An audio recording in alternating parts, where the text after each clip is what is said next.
réponds au nom de Mouhamadou Sarr, président de la coordination des étudiants de l'Université Alioune Diop de Bambey. Li tax ñu ne ànduñ ci cours en ligne, je pense que expliqué nañ ko même sur le communiqué, parce que bi ñu woowee d'abord en réunion le 28 avril dañoo ñëw exposer ñu la solution des cours en ligne. bi ñu ko waxee aussi delluwuñ ci ginnaaw ak ñoom bi ñu ko waxee dañ ñu ne leen d'accord nañ pour def cours en ligne, mais dafa am ay contraintes yu ci am.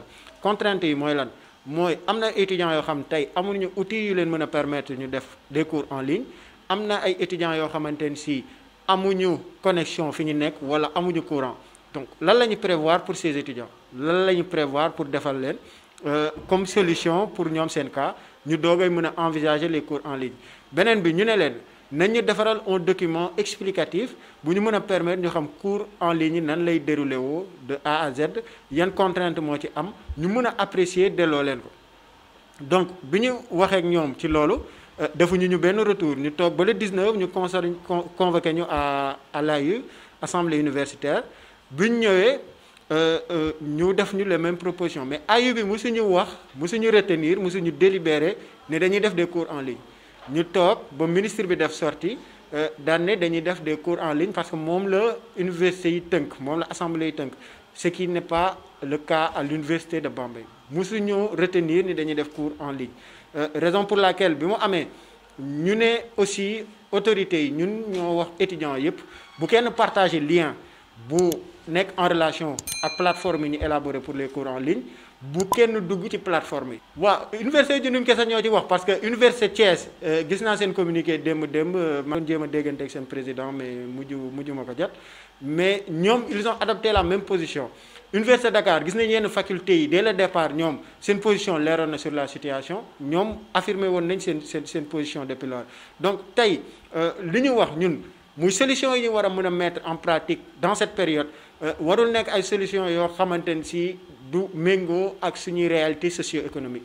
lépp lu ñu mën a teg en place na jël les particularités yi nga xamante ni dafa am ci Sénégal, moo ñu nekk ci zone yu reculées yi, ñi nga xam ne amuñu connexion internet, amuñu courant, amuñu bourse bu leen mën a permettre tey ñu asseoir ces besoins là. donc li ñu mën a def comme solution mooy teg loo xamante ne si day favoriser une égalité des chances entre les étudiants.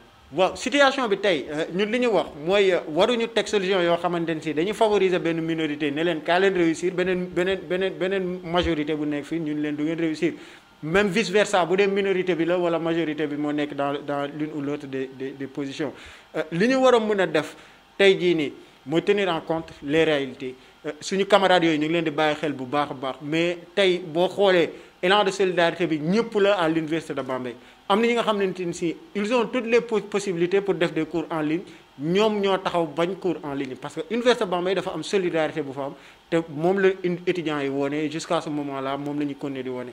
am na ay camarades c'est vrai yu nekk en position de cartouche, mais même ñooñu ànd nañ te ñooñu tamit am na proposition bi fu mu leen di loree benn part. fi mu leen di loree mooy fan mooy étudiant bi nga xamante ni si amul concentré wul woon wala amul woon possibilité valider année, défaut de compréhension peut-être, tey nga bëgg ko defloo des cours en ligne alors que def na présentiel mënul woon réussir. donc tey mën nañu teg des solutions yoo xamante ne si dinañ favoriser égalité des chances, étudiants yi nekkoon même en situation de cartouche mën ci génn. waaw proposition yi ñu def bëri na, wax nañ leen comme par exemple tey ñu ngi gis école élémentaire yi ñu ngi def un retour progressif, ñu ngi indiwaat ay élèves élémentaires di leen yóbbuwaat ci campus bi.